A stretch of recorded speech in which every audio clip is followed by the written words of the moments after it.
Welcome, everyone. Welcome to our Inter-IFAS weekly series on memories of Bhakti Tirtha Maharaj. We're so very grateful tonight. We have a very special guest, Prana Prabhu. He's all the way from Brazil.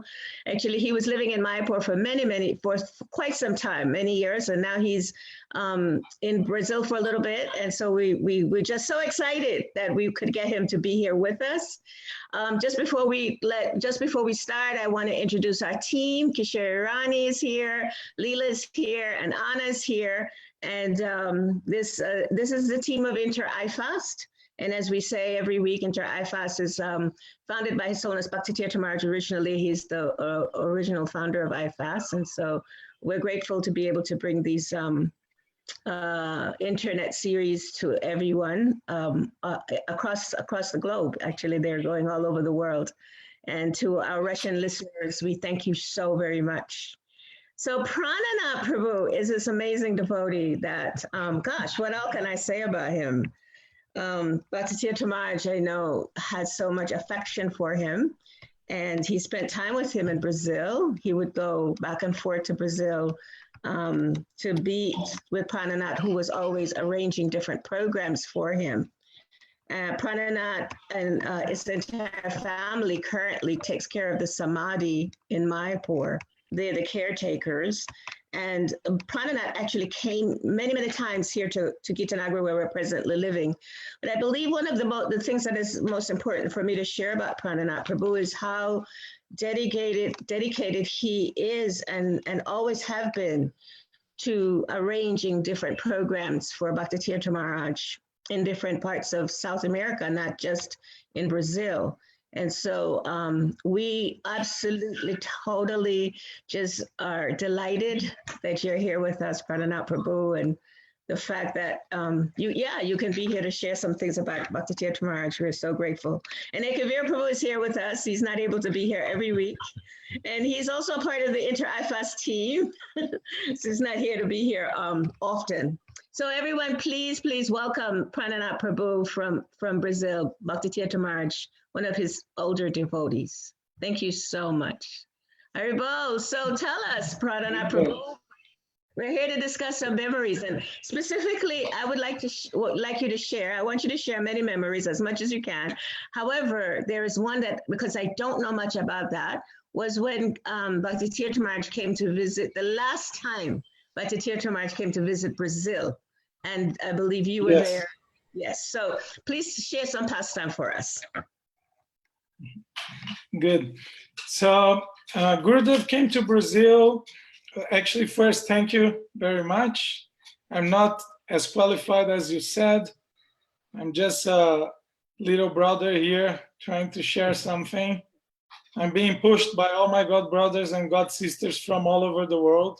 I'm very lucky to have connection with many disciples from Africa, from South America, from Europe, from India, and from US. As you mentioned, I was able to visit US and Gitanagara for quite a few times in the past. So actually, I'm not actually an old disciple of Gurudev. I'm more part of Gurudev's Antya Lila, his final pastimes. I was born in 83. So I was 16 when I met the devotees. And a few years after that, I joined the temple. And then I met Gurudev in his third visit to Brazil. First time he came to Brazil was very remarkable, because it was one Latin American festival. So there were devotees from all over Latin America in the main farm in Brazil. There was Hridayananda Maharaj's hub, I would say, Nova Gokula, the farm. And Gurudev went there for the festival, and there were, hundreds of devotees, and they remember Gurudev a lot from that festival. I was 97, I was not yet in contact with devotees. After that, Gurudev came one time to Brazil together. I don't know if he came together with Sridhar Maharaj, but they met each other, and they went to a place where there was a healer. His name was João de Deus. It's a doctor who used to do spiritual surgeries, and both of them went there for doing some treatments. And that time, Gurudev didn't visit many temples, only Rio. Few devotees had the opportunity to be with both of them. And I believe also that time, Maharaj from Japan, Banu Maharaj. Banu Maharaj also, Banu Swami Maharaj. He went there also with them. Anyway, but then Gurudev was supposed to come to Brazil in 2003. I didn't know him. At that time, we didn't have as much communication channels as we have today. So we didn't know much in Brazil. Brazil is very isolated. It was more before, not only geographically, but also because of the language. Most of us, we don't speak English. So that time before the whole, I would say, internet and social media revolution, we didn't have much contact with sannyasis from outside Brazil.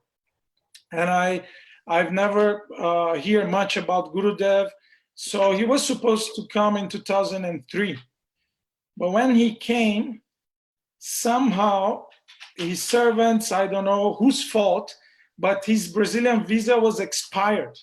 So he came to the airport, but he wasn't able to get inside the country. And there was one devotee who still works in the airport there in Brazil, and he was trying to do something to bring him out, but Gurudev could not come out. He had to go back to US, I think. I think he came from South Africa and he had to go back to US straight. So and that time I couldn't meet Gurudev. I didn't know Gurudev.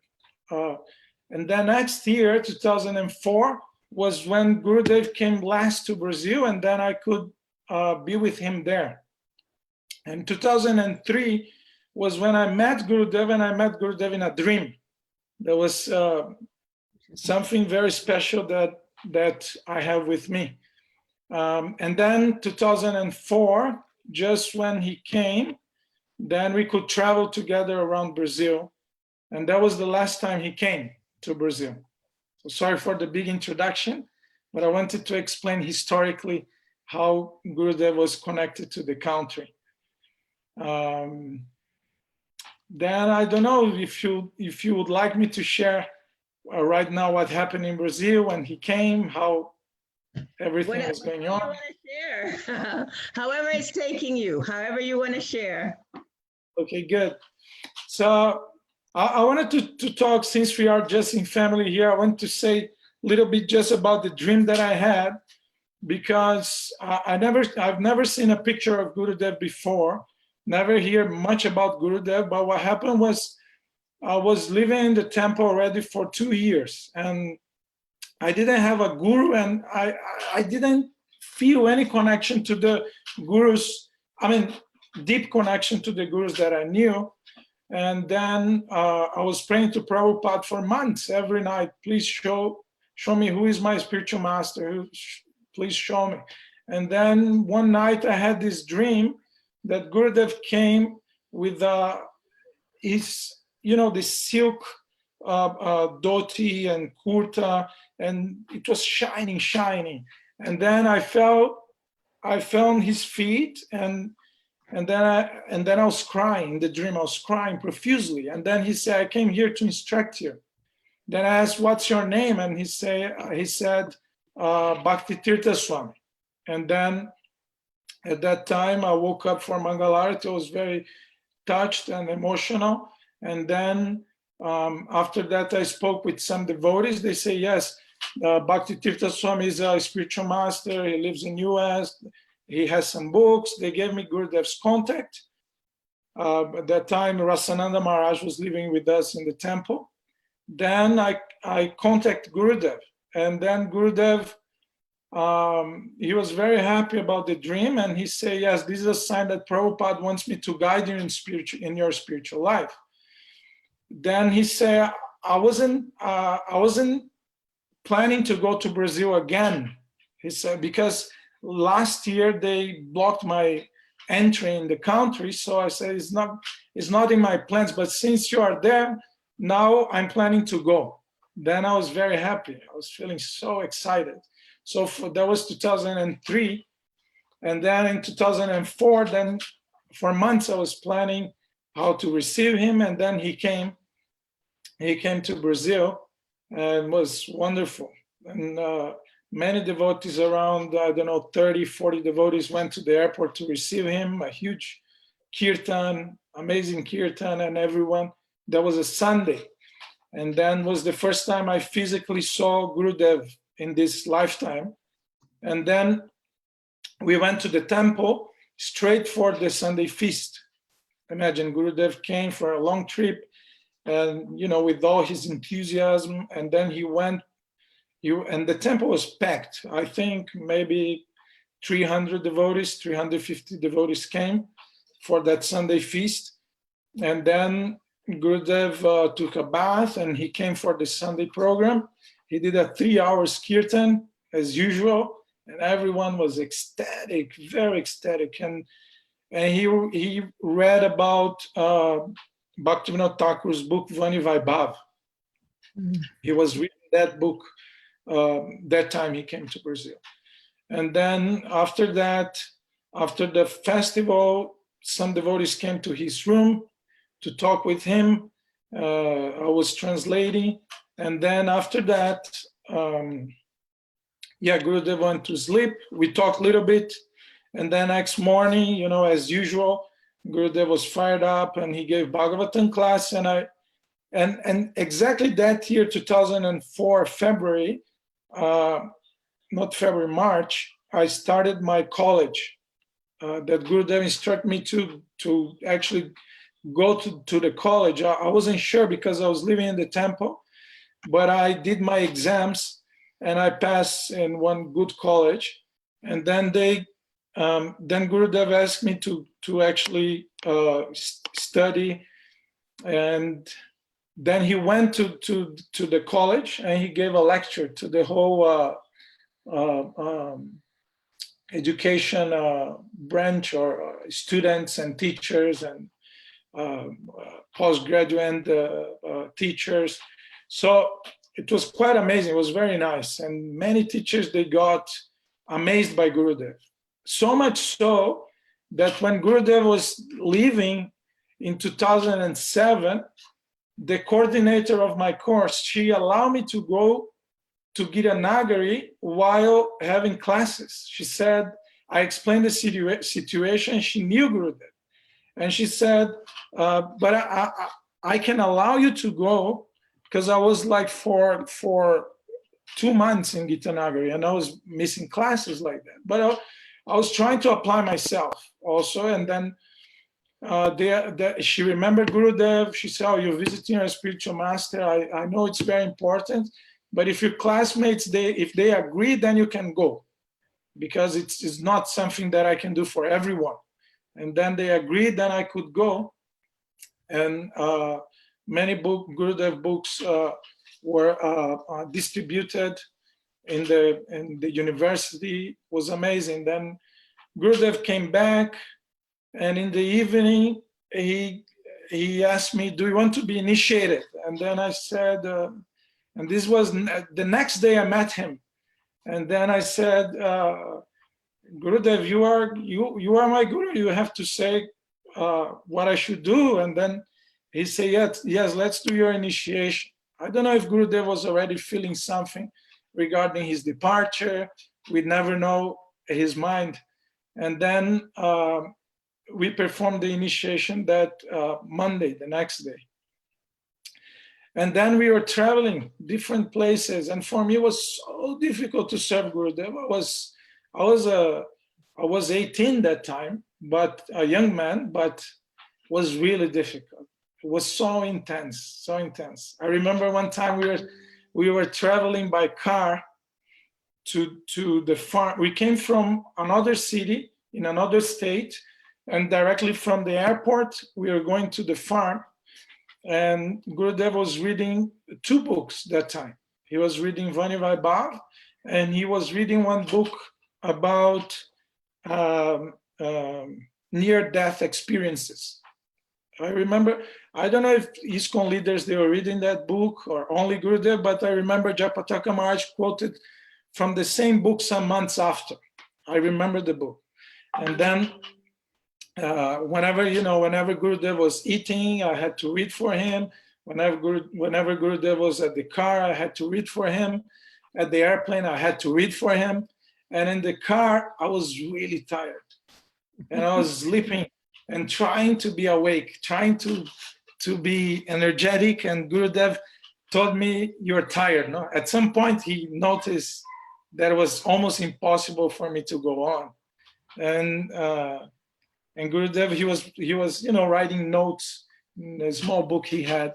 And then he said, "Take some rest." He told me, "Take some rest." Then I took some rest, and Gurudev was in front of me. And then he was reading, doing his notes. And then I woke up. But that stage of consciousness, half sleep, half awake. And I was thinking, if I wake up fully, Gurudev will ask me again to read. So better I just pretend I'm sleeping so I can rest a little more. So very softly, I opened my eyes and I looked through the mirror, and immediately Gurudev saw me and saw that I was awake, and he gave me the book. I had to read again. And 2 things impressed me that time, because I was a young brahmachari. One thing is that one senior lady, she came to take us with a young daughter, and Gurudev could sit in the back with me, but he sat in front of the car, and I sat in the back.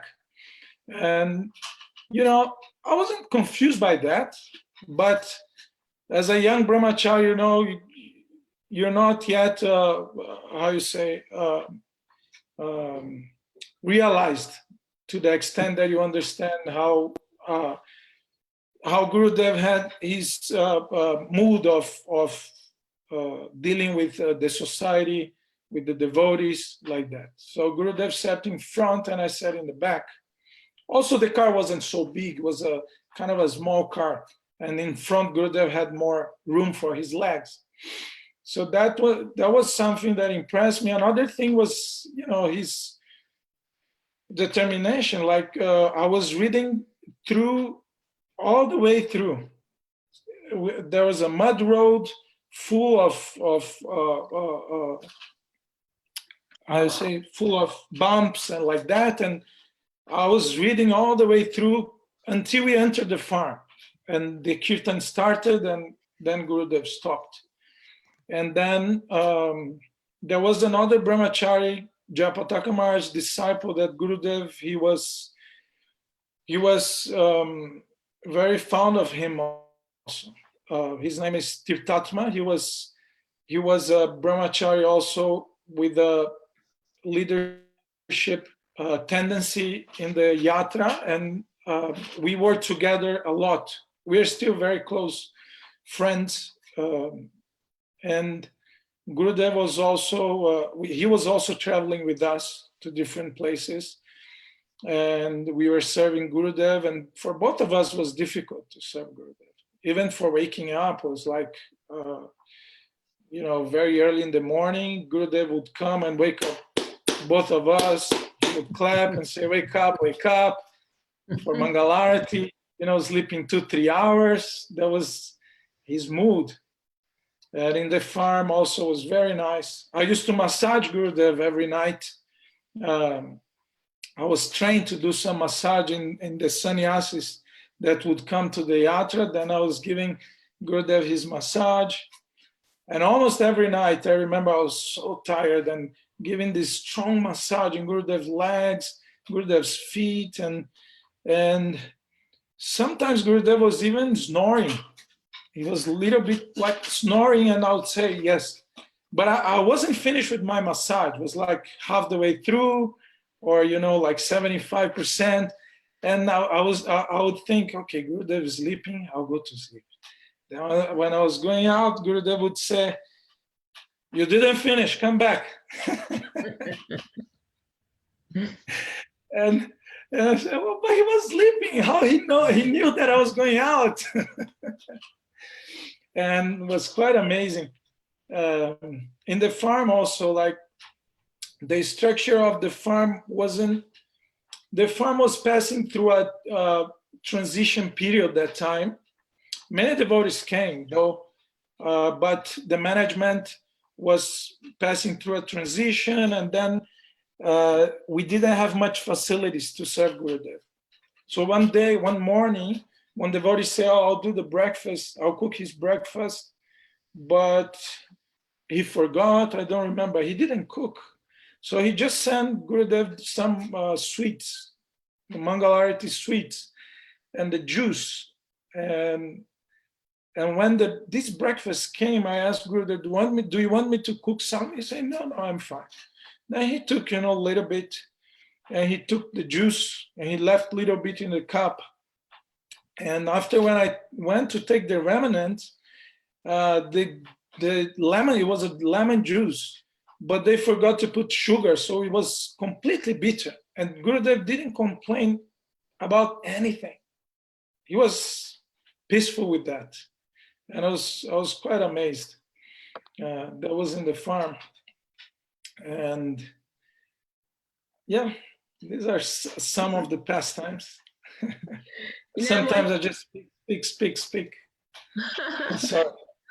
I was wondering about that part of the pastime when you were in the car, when Gurudev asked you to go in the back of the car with this, was it that you were, that he asked you to sit in the back of the car with the lady with the child, and you were a brahmachari?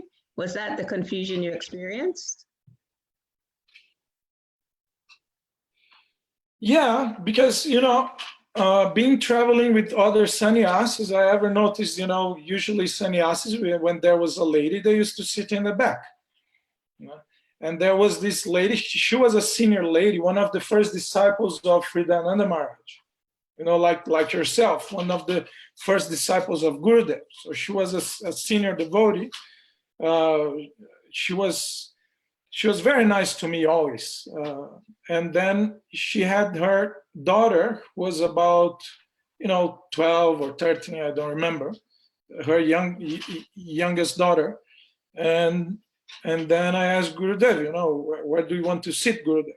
And he said, you go to the back, I sit in front. And, I wasn't confused because my faith in Gurudev was so big that there's no confusion, but my conditioned mind was quite, so in the beginning of the trip, I was, figuring out, how to act, I was a little shy about the situation like that. How old were you then? I was 18. 18, yeah. I guess he was assisting you to see this Mataji as mother. Yeah, definitely. Yeah, yeah. Leela, do you have any question for our dear Pranana Prabhu? I have thank you so much for those beautiful pastimes. It's always so heartwarming to hear about the interactions with Bhakti Tirtha Swami. I do have a question. You mentioned that during that time it was difficult to serve because it was very intense, and you gave some examples, and I'm just wondering if there's anything that you can share with us about what you learned during that experience, because difficulty during service is something that we all experience at one time or another. And so I was wondering if there's some wisdom that you can share with us about what to do when that difficulty comes. I don't know if I can express myself to the extent of the realization that I had, but okay, just for you to understand, when I finished 7 days with Gurudev, actually 6 days, he left on Saturday. Next Saturday, he left to Argentina. On Saturday, I went to sleep like 3 o'clock in the afternoon, and I woke up for Mangalarati the next day. I was finished. It was like a knockout for me. I was on back home, me and this friend, Tirtha. We were sleeping all the way through. We were finished. And then what amazed me was that when he went to Argentina after that, and I was reading his report from Mahajan Prabhu or Agni Purana Prabhu, and he did the same thing there. There was no resting time for him. It was like so intense. And the whole thing for me was like meeting a superstar for me. I don't know, like meeting Prabhupada. For me, it was the same experience. It was something that intensity, that connection, the care, and seeing his determination is something that I kept for my whole life. I just every day I'm just trying to be to have one particle of Gurudev's quality, because was really, I was amazed. I never met such personality in my whole life.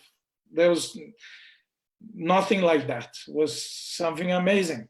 So I can't express, one or two things that are, but for me it was something that is dragging me, like there was 2003, 2004, 17 years ago, and I'm still being dragged by that, by that association. Of course, his books and all my God brothers and God sisters assisting, but and also somehow I've been placed in my life always in, although I'm not a visionary person, but I was always placed with visionaries. So this was what impressed me a lot. I understood that Gurudev was much ahead through his books, through his classes, his association. So this virtue of being a visionary was something that amazed me. Also the virtue of compassion and care for others. Like Gurudev never complained about something that I did to his service. But one day he chastised me very heavily, because that time we used to print Gurudev's emails and bring to him in a paper, and he would write the answer, handwrite the answers, and then we would go to the email, and he would give us his email password. We would have access to all his emails. That was the level of trust he had. And he would, and then I remember for 2 days, I sent one email, but I typed the address wrongly. So the email didn't go twice. I don't remember if it was 2 days or twice in a day. And then Gurudev, he chastised me very severely. He said, you don't understand, this person is waiting for my answer, and now because of you, he's not getting my answer, he or she, I don't remember, he's not getting my answer. Why are you doing like that? Why don't you pay attention? He was very heavy. But for his service, he never complained about anything. And I was always thinking about this, how he was so compassionate. Even I wasn't very expert in communication like this. And Gurudev asked me to ask for his vegetarian meal in the airplane. And I tried one time, and the company, I don't remember what happened, they didn't do it. And Gurudev didn't complain. He went, he took the phone and he called himself. And he didn't complain to me. Looking back is something that I'll be feeling ashamed, of not being able to do that for my spiritual master. But that was amazing virtue he had, that he never complained for himself, but if for about someone else, he would be like a lion. And it was very amazing. Abel, Kishori, anything? Any last minute questions or anything for Prananath Prabhu? Kishori?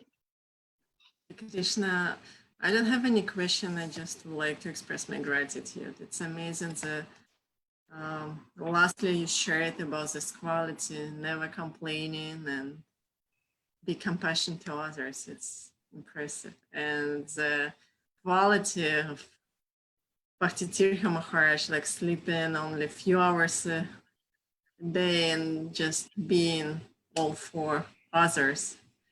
Thank you so much for sharing it. Wow.